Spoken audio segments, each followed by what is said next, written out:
संपूर्ण परभणी जिल्ह्याचं लक्ष लागलेली जिंतूर नगरपालिकेची निवडणूक आता अत्यंत चुरशीमध्ये संपन्न झालेली आहे आणि आता जिंतूरच्या नगर परिषदेवरती बहुमताने भाजपचा विजय झालेला आहे आणि जवळपास आता भाजपचे जवळपास 16 नगरसेवक हे विजयी झालेले आहेत आणि त्यामध्ये अत्यंत चुरशीने लढत झालेल्या या निवडणुकीमध्ये प्रताप विनायकराव देशमुख यांचा अत्यंत प्रचंड बहुमतांनी विजय झाले. 3,167 मतं त्यांनी मिळवलेली आहेत आणि आता त्यांचा विजय झालेला आहे. माझ्यासोबत नगराध्यक्ष प्रताप देशमुख माझ्यासोबत आहेत. सर्वप्रथम मी तुमचं स्वागत करतो आणि अभिनंदन करतो की तुम्ही प्रचंड बहुमतांनी विजयी झालेला आहेत.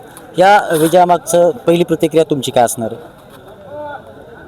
सर्वप्रथम मी धन्यवाद देतो जिंतूर शहरातल्या ईश्वररूपी जनतेला. आणि खरं सांगायचं म्हणजे जिंतूर शहरामध्ये काम करणाऱ्याचा आणि सत्याचा विजय झाला असं मी समजतो. मागच्या 25 वर्षापासून मी जो संघर्ष करतो त्या संघर्षाच्या माध्यमातून जनतेनं मला आज माझ्या कामाची पावती पूर्णपणे दिली असं मला समाधान आहे असं मी व्यक्त करतो. आणि त्यातल्या त्यात महत्त्वाचं सांगायचं म्हणजे मला जी साथ भाजप पक्ष आणि आमचे नेते परभणी जिल्ह्याचे विधाते आदरणीय माजी आमदार रामप्रसादजी बोर्डीकर साहेब आणि परभणी जिल्ह्याच्या कर्तव्यदक्ष पालकमंत्री आदरणीय मेघना दिदी साहेब बोर्डीकर साकोरे यांच्या माध्यमातून आज भाजपचं जे वर्चस्व परभणी जिल्ह्यामध्ये झालं आणि त्याच माध्यमातून जिंतूर शहरामध्ये मी इथं भाजपच्या वतीनं नगराध्यक्ष प्रथम नागरिक जिंतूर शहराचा म्हणून इथं निवडून आलो. या विजयाच्या मागचं श्रेय तुम्ही कोणाला द्याल? या विजयाच्या मागं श्रेय म्हणजे प्रमुख जिंतूर शहरातली मुस्लिम आणि हिंदू आणि दलित ही सर्व समाजातील जनता. कारण सर्वात महत्त्वाचं सांगायचं म्हणजे या जनतेनं प्रथमच भाजप पक्षावर मुस्लिम आणि दलितांनी या ठिकाणी विश्वास केला. हिंदू समाजानं तर आहेच केला, पण या दोन समाजानं विशेष करून विश्वास केला. आम्हाला विश्वासात पात्र ठरवलं. पण त्याबद्दल मी त्यांचंच एक श्रेय समजतो या माझ्या विजयाला. बऱ्याच दिवसांपासून प्रताप देशमुख जिंतूरचे नगराध्यक्ष व्हावेत अशी सर्वसामान्य जनतेची इच्छा होती.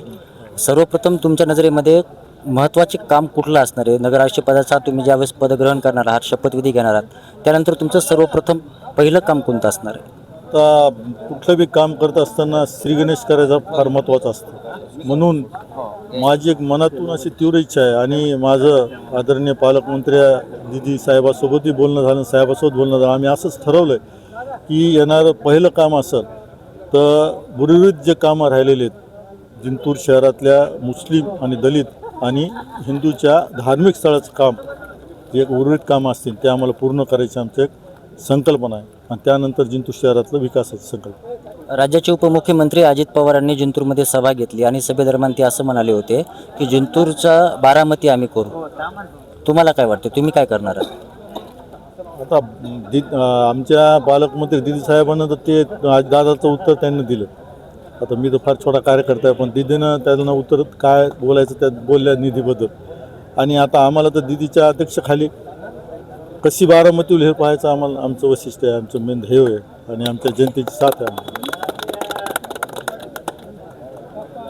आता जे महत्त्वाचं की बहुमत मिळालेलं आहे आणि बहुमतामध्ये आता सरकार म्हणजे नगर परिषद तुम्ही पदक घेणार आहात तुम्ही आता. तर यामध्ये सर्वप्रथम आता एक प्रश्न असा आहे की जिंतूरमध्ये जे मध्यंतरीच्या काळामध्ये प्रशासकाचा काळ होता, या काळामध्ये अनेक गोष्टी तुम्हाला पाहायला मिळालेल्या आहेत. हां, तर या सर्व प्रक्रियेमध्ये आता तुमच्याकडं काय विजन असणार आहे जिंतूरच्या विकासाच्या बाबतीमध्ये? विजन म्हणजे प्रमुख आपल्या शहरातील प्रामुख्यानं आपल्याला संपवायची असेल तर ती रस्त्यावरली धूळ सर्वात महत्त्वाचा प्रश्न धुळीचा आहे. आणि त्या माध्यमातून पहिली संकल्पना भाजपची असेल, आमच्या पालकमंत्री दिदी साहेबाची माझी व्यक्तीच्या असेल, ती म्हणजे भूमिगत गटार योजना. भूमिगत गटार योजना म्हणजे फार मोठी योजना आहे. त्या योजनेमधून जवळजवळ 50% आपल्या जिंतूर शहराचा विकास होईल. त्याच्यानंतर रस्ते जे होतील त्या रस्त्याला कुठलाच असं कधीच डिस्टर्ब होणार नाही ज्यावेळेस आपण भूमिगत गटार घेतो. पण ही आमची प्रामुख्यानं पहिली योजना असेल. अशी चर्चा आहे की तुमच्या विजयामध्ये काँग्रेसनं फार मोठा वाटा उचलला जवळपास, म्हणजे काँग्रेस जर नसती तर कदाचित राष्ट्रवादी आली असती असं लोकांचं म्हणणं आहे. हे कसं आहे, आता विरोधकांचं जे विरोधक आहेत त्यांचे काय मनसुबे सगळे निष्पन्न ठरले. की त्यांचं एकच ध्येय होतं की बा भाजपला मतदान मुस्लिम दलित करणार नाही. पण आज बाबाजानी साहेबांना सुद्धा त्यांचा काँग्रेसचा पक्ष पॅनल उभा केला. पण जर भाजपवर जर विश्वास जनतेला जर मुस्लिम दलितांना टाकायचा नसता तर त्यांनी काँग्रेसला पण मतदान केलं नसतं.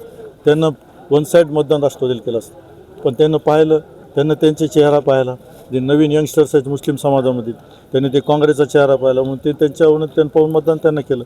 असं कुठल्या आमच्यामुळं त्याच्यामुळं असं कुठलाच काही विषय नाही. शेवटचा प्रश्न, विरोधकांना काय सांगाल तुम्ही? विरोधकांना एवढं सांगाल की आपल्याला आता माझी वैयक्तिक असं मत आहे की आता ही जनता आहे किंवा माझे नगरसेवक आहेत, तर 16 नगरसेवक माझे निवडून आले आणि विरोधामध्ये 4 काँग्रेसचे आहेत, बाकीचे राष्ट्रवादीचे आहेत. आता आपल्याला नगरपालिका चौकडीच्या बाहेर विरोध संपला. आता इथं माझे जे सर्व नगरसेवक आहेत हे माझे कुटुंब आहे आणि जिंतूर शहर आपल्याला कसं त्या जिंतूर शहरामध्ये कसा विकास करता येईल हे आपल्याला पाहायचं. हेच मला विरोधकाला सांगायचं.